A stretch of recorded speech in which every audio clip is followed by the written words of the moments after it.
4월 16일 목요일 아침 기도회 시작하도록 하겠습니다. 먼저 함께 기도합니다.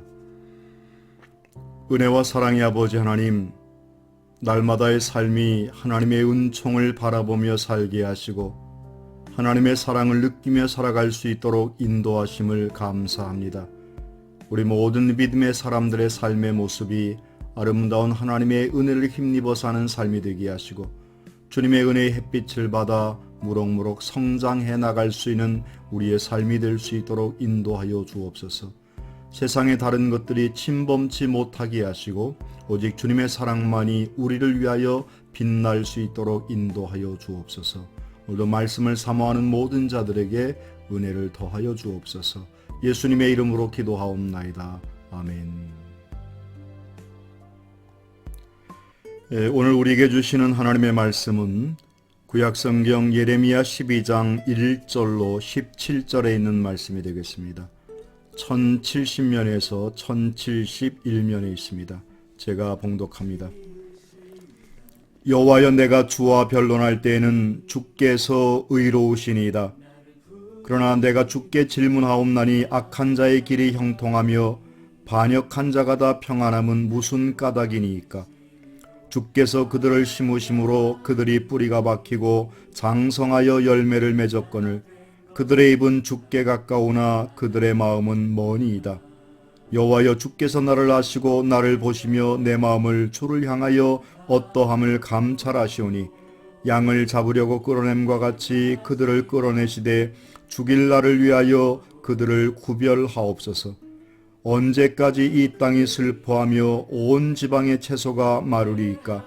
짐승과 새들도 멸절하게 되었사오니 이는 이 땅 주민이 악하여 스스로 말하기를 그가 우리의 나중일을 보지 못하리라 함이니이다. 만일 내가 보행자와 함께 달려도 피곤하면 어찌 능히 말과 경주하겠느냐? 내가 평안한 땅에서는 무사하려니와 요단강 물이 넘칠 때에는 어찌하겠느냐? 내 형제와 아버지의 집이라도 너를 속이며 내 뒤에서 크게 외치나니 그들이 내게 좋은 말을 할지라도 너는 믿지 말지니라. 내가 내 집을 버리며 내 소유를 내던져 내 마음으로 사랑하는 것을 그 원수의 손에 넘겼나니 내 소유가 숲속의 사자같이 되어서 나를 향하여 그 소리를 내므로 내가 그를 미워하였음이로다. 내 소유가 내게 대하여는 문이 있는 때가 아니냐? 매들이 그것을 애워싸지 아니하느냐? 너희는 가서 들짐승들을 모아다가 그것을 삼키게 하라. 많은 목자가 내 포도원을 헐며 내 몫을 짓밟아서 내가 기뻐하는 땅을 황무지로 만들었도다.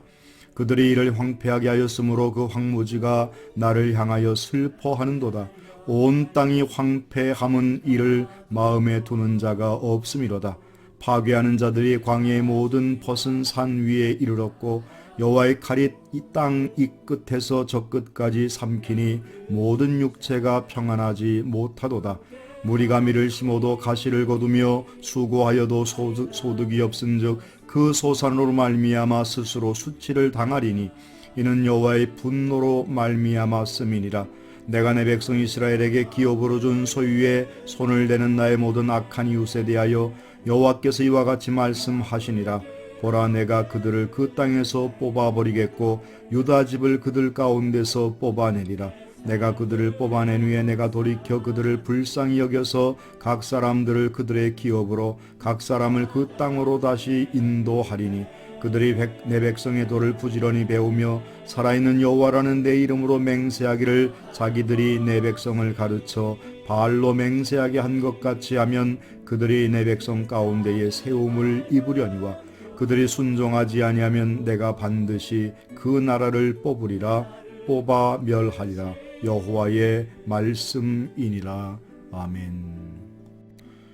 오늘 본문의 말씀 12장 1절로부터 6절까지의 말씀의 내용 속에는 예레미야가 하나님 앞에 질문하는 장면이 등장을 하고요.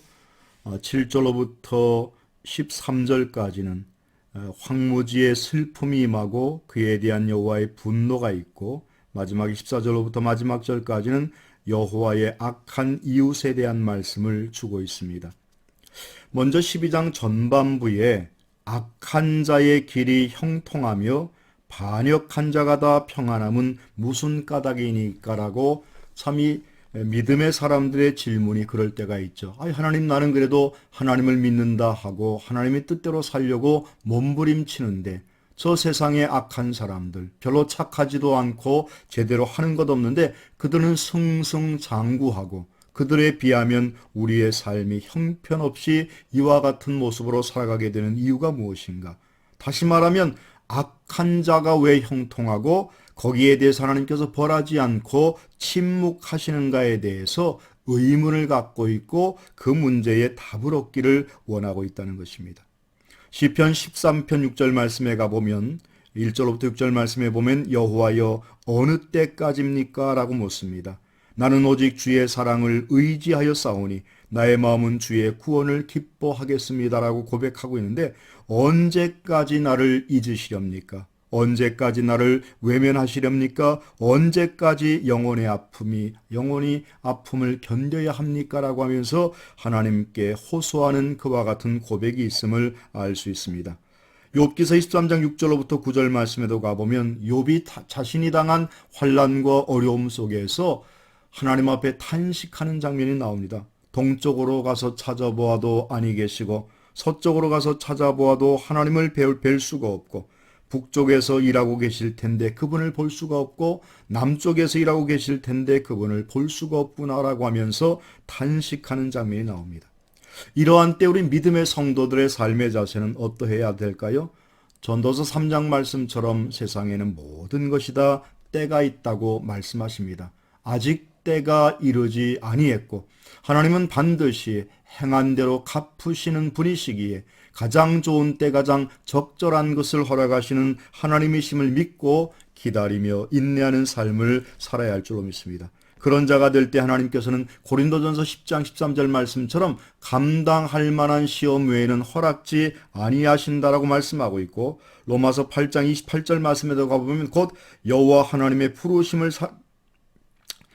부르심을 받은 사람들에게는 모든 것이 다 합력하여 선을 이룬다라고 말씀하고 있습니다. 7절로부터 8절 말씀에 보면 이것이 언제 있었던가 이 배경을 살펴보면 여호야김 시대 때에 느부갓네살 왕이 침공을 합니다. 바벨론 왕이죠. 그때에 갈그미스 전투에서 이 유다가 전쟁에서 패합니다. 그때가 정확하게 BC 605년인데 그래서 그 바벨론에게 패하자 한 3년 동안 바벨론에게 조공을 바칩니다. 그리고 그들에게 숙이죠. 그런데 그 후에 이 여호야김 왕이 누구를 따라가는가 하면 애굽을 따라갑니다.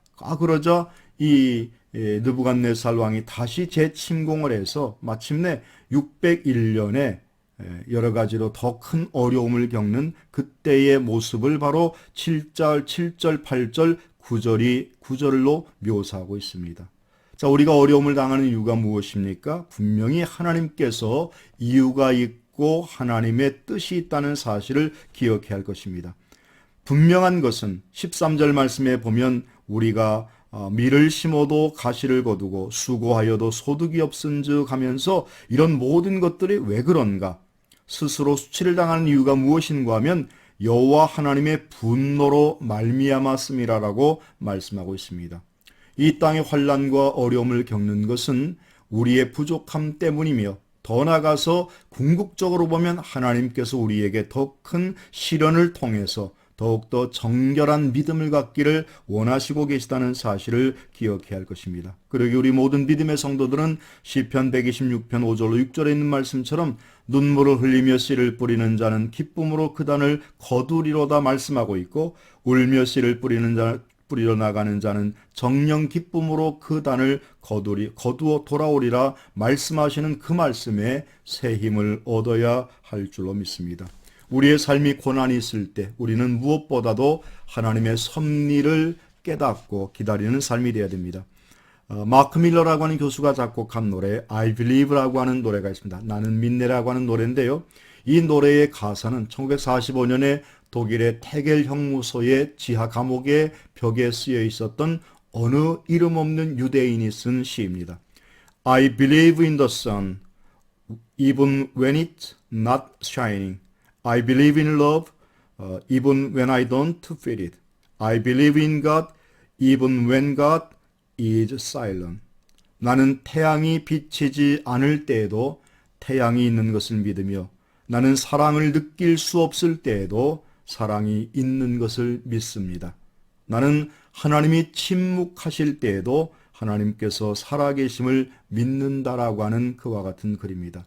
우리의 삶이 하나님이 없는 것 같고 계시지 아니하는 것 같지만 믿음의 사람들의 고백은 반드시 우리에게 응답하시는 분이시며 잠시 우리를 시험하시기 위해서 우리를 인내 가운데에 우리를 버려두시고 그 속에서 견디게 하시는 하나님의 사랑임을 깨닫는 우리 모두가 되시기를 주님의 이름으로 축원합니다. 기도하겠습니다.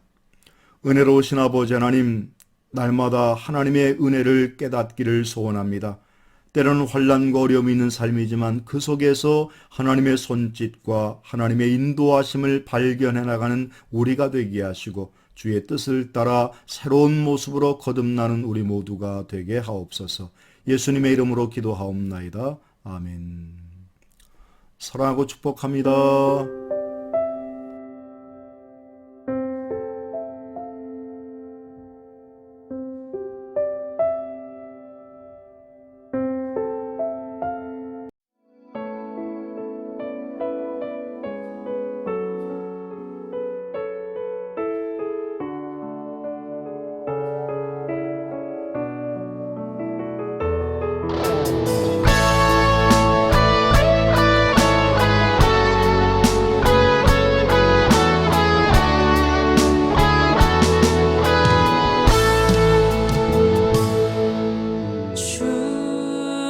다시 오실 때까지 나는 이 길을 가리라.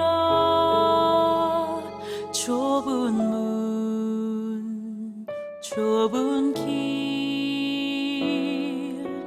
나의 십자가 지고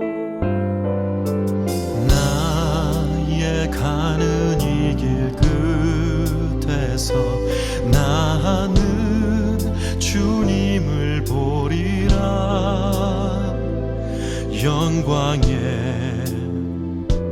내 주님 나를 맞아 주시리.